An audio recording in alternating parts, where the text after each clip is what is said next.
Excited. How do you introduce yourself in an ordinary day? On an ordinary day, I am Nikita Kering, a very simple person, a singer and a songwriter, and I am 18 years old. And yeah, I don't really have much to me. I just I'm outside there. I'm so ordinary. You have no idea. I just would like to say that you're just humble, because I've seen you create. I've been to the studio where you were working on a gig late last year, and it was a bunch of creatives. Which one? There was a gig you're doing. You were performing alongside Della and the likes of. Yeah. So you were doing a gig late last year, and I was in the same space as you, but I don't know if you can remember. But then I've seen you create. I don't remember at all. I've seen you create. I've seen you doing a whole lot of choreography for your performances. I've seen you songwrite. I've seen you arrange music in the background. How do you come up with concepts for your music, and how do you decide that this is the song I'm releasing? No, it's definitely a very long process that usually involves a lot of overthinking. However, truth be told, you just kind of flow with the vibe. There's so many times I've written a song, gone all the way to studio, recorded it from beginning to end, and I'm like, God, I don't like it anymore after like hours and hours of work. So then we just scrap all that and we have to start again, and my producer hates that so much. But I feel like you just work with the vibe. If you're not feeling it, don't release it. If you're vibing with it, Kabisa, give it all the push in the world. So yeah, that's what I do. Just kind of go with the flow. And I think that's what many creatives kind of do. Yeah. The first time I heard about Nikita Kering was when you did a video. I don't know if it's last year or 2 years back. You just started. You're still in Brookhouse doing your thing. And I was like, what? She sounds like Adele. People have called you or compared you to the Adele of people have called you Adele or compared you to Adele. How does that feel? Is it too much pressure, or you just feel you're on the right track? No, I don't think it's pressure at all. I feel that any pressure I usually have, it's always from myself, and from seeing that I have very huge dreams, and so I have to put a lot of work into that to make sure my dreams are there. So no, I wouldn't say there's pressure. I'm actually just honored for people to be like, okay, you sound like Adele, but you see also that makes me work to just get my own name and to kind of be like, for people not to have to compare, you know, people to be like, oh my God, she's a Nikita Kering of whatever. So on me, it's not really a good thing, it's not a bad thing, it's just like, okay, now kazi kwangu. Yeah. How have you been able to develop a work ethic? Work ethic at a young age, like 17, you're managed by your parents. I think that's protocol to just be managed by your parents when you're under 18.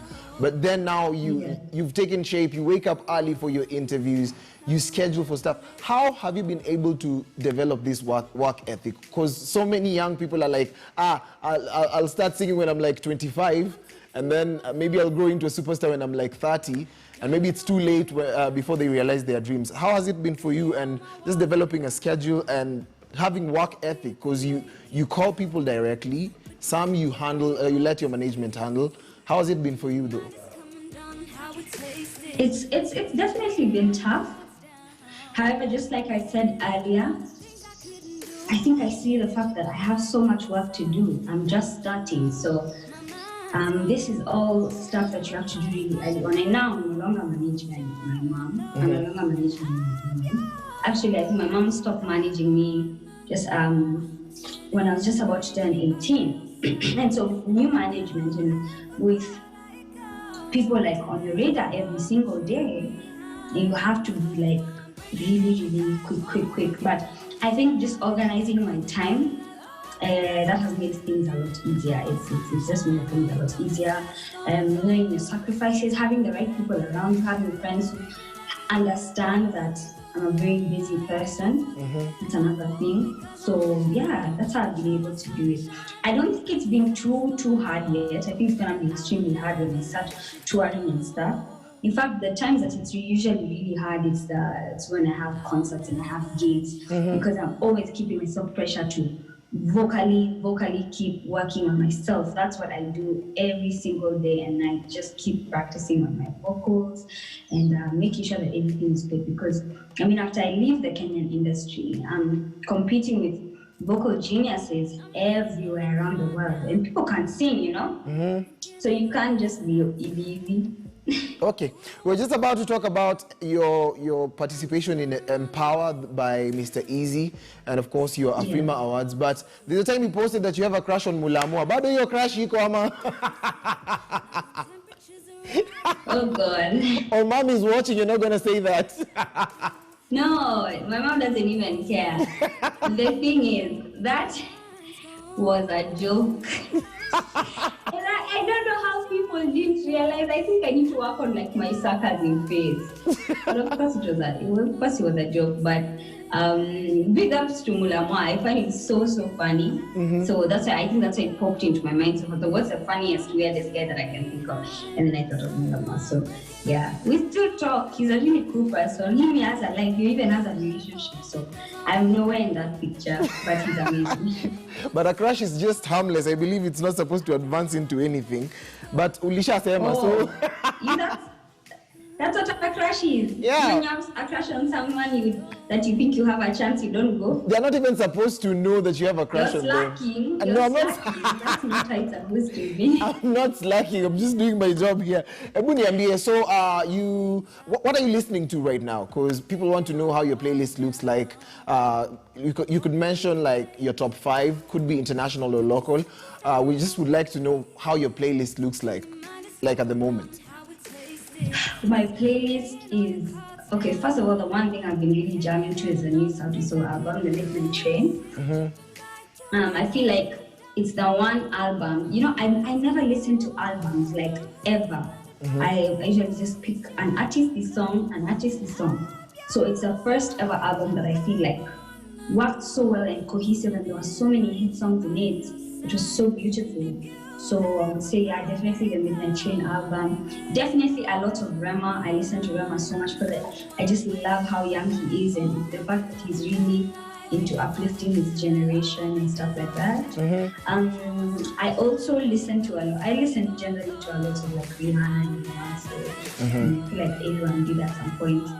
A lot of throwbacks, but not their recent songs like those Chris Brown R&B kind of stuff. So yeah, that's what I'm on right now. What are you watching right now? I am excited for The Poacher, which is a Kenyan film on Netflix. But I don't know what you're watching right now. I actually really wanted to watch it soon. I saw that today morning. I'm watching at the moment. I'm watching The Blacklist. I'm watching The Blacklist, Suits. The Blacklist and Suits right now. I've finished so many series over this course of time. Those are my top 2. I'm really waiting for the next season of Money Heist. That's what I'm waiting for. Me too. I'm waiting for Money Heist. The only reason I pay for Netflix, by the way. But that thing is crazy. I gave up on Suits. I don't know why. I'm only watching like Lucifer, some bits of Lucifer. Yeah. Oh my gosh. I also finished the new season of Lucifer. Suits. Truth be told, after what's her name? The girlfriend of Mike Ross. I've forgotten her name. Leaves the show. It stopped becoming interesting. But I feel like it was so much fun watching the drama about the relationship because she went to the royal family. So I guess that didn't happen anymore. So yeah, I started it again. I already watched it like 2 years ago and I started again. Okay, good for you. Talk to us about winning Afrima just last year. You bagged 2 awards. Everyone was like, she's been nominated, but is she going to win? Talk to us about the atmosphere at that moment, the pressure before you got the award, and then soon after. How did it feel to actually just get a coveted award, those 2 coveted awards? Because everyone was like, Nikita Kering, who is she and why is she representing Kenya? Then later on, everyone was like, she is our girl, she belongs to us now because she's won, you know. So talk to us about the bittersweet of just winning. I know exactly what you mean. The pressure was definitely there. First of all, there's a lot of drama in Nigeria. Jesus, Nigeria is a crazy country. I love it, but it's crazy. there's a lot of pressure, especially in my head. I'm like, oh my God, I came all this way, 3 nominations, then I go back home with nothing. And the one award that I thought I would get is the one that I didn't get. What was the award? And after I got the first award, I was at peace. But you know, I left. I got a headache and I left. And I left my mom and my manager there. So then people are like, hey, you've been called, go pick up your award. And I'm talking about. Then I come out and I'm seeing my manager and my mom on stage. So yeah, it was a really crazy experience. So yeah, but all in all, I think an award for me is just, it's just like a medal you get on your way to greater heights. For me, it's nothing I'm dwelling on. I think I took those awards and I gave them to my mom. I was like, okay, check, first award. We're working harder to get another and another and another. And I'm not just working for the awards, I'm working for my personal achievement. Personally, there are things that I was even more excited about than the award, you know? Like? I was even more excited about the Empower experience, being chosen by Mr. Easy. Shows that I could, that I am actually something and that he saw something in me. I was so excited to be able to travel to different countries to perform. Those are the things that make me happy. Awards, it's like, okay, thank you. So now we're working to greater heights. Yeah. I'm just so excited that you've actually mentioned the Empower. I don't know if to call it a challenge or a series, because it had a lot of activity, and you are a finalist. Are you looking at a prospect where you're going to work with some of the artists from Empower? And you've said Nigerians are allowed there. Oh yeah, we're waiting to happen. Madam, they're crazy now. Madam, you better give us a collaboration. I can get a collabo, but I am not sure now. Maybe, because I talked to Joe Boy quite a bit, so that's definitely something that would be really exciting to do in the future. But I don't think there's anything that's cast on stone. The Empower series continued. They mentored more artists and stuff. So maybe if we meet in the future, but Mr. Easy and I, especially after that experience, it was something that I hung on, and he's an amazing person. He's such an amazing person, very amazing mentor. So I'm always hitting it up. This is going on, help me, and he's so quick to respond. So that's definitely something I want to do in the future. But as of now, I think I'm just trying to work on myself, and then by the time I'm collaborating with someone, I don't want to feel like this. You're big, so I'm just here to hang on you, get my fame and go. It's more like we're both in this industry and dominating this industry, and after this collabo comes out, everybody's gonna know our damn name, you know? So for me, that's what's important. How do you handle attention? Because the name Nikita Kering comes with a lot of attention. You're one of the people whose poster has been shared. Like, everyone was tagging me, like Nikita Kering, say hi to her. Can I get her number? Really? Yeah, like. Are you chochaing? No, I'm not chochaing, because when I did Sauti Soul some few weeks back, they were like, that's really nice, Sauti Soul. I had a chance to interview some different artists. Mikasa also brought about the same sensation. Okay, don't compare. I'm not comparing. I'm just saying that the list is growing, and it's growing. But as soon as I mentioned Nikita Kering, it seems that people connect to your music. But how do you handle the attention, especially from boys? Oh yeah, let's talk about boys. How do you handle attention? The DM, because your DM is like, someone can text you, someone can chat you up. Well, first of all, I'm not very active on social media. Surprise. I'm still learning how to use Twitter and Facebook. My mom knows all that stuff way better than me. So I'm barely, like when I tell you barely, the only time I come to Instagram is to the Explore page to just watch funny videos. But I guess the attention, I don't know. I feel like if I were to pay too much attention to it, it would just sidetrack me. So I don't really pay attention to it. I respond to DMs once in a while. Really nice people trying to reach out, but I just look out for business. That's the most important thing. I see like a business thing now, and I'm like, okay, that's why I have an email. That's where the serious people are. So when I'm checking, I check my emails. Okay. But in terms of like in-person meeting people, guys are so nice. Shida too, people look at you but they don't say hi. That's a very Kenyan thing. Yeah, By that's the like way. in Kenya, everyone is People a just look at you and celebrity. they're scared to say hi, I think. But other than that, I think it's been great. It's been a gradual rise, and I'm not mad at it. I like what I'm doing, and it's never been too distracting because I don't give it a lot of attention. Okay, thank you. That's all the time we had for you, but so many young girls, so many young boys want to be like you.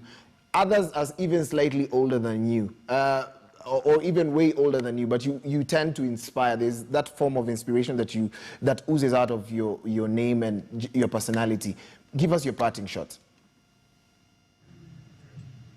I think everybody should strive to be themselves. We are living in an industry where there's so much fakeness. Everyone is trying to show their best and show how good they are, how good they look, what the best life that they're living. And literally, a lot of those people are so miserable inside.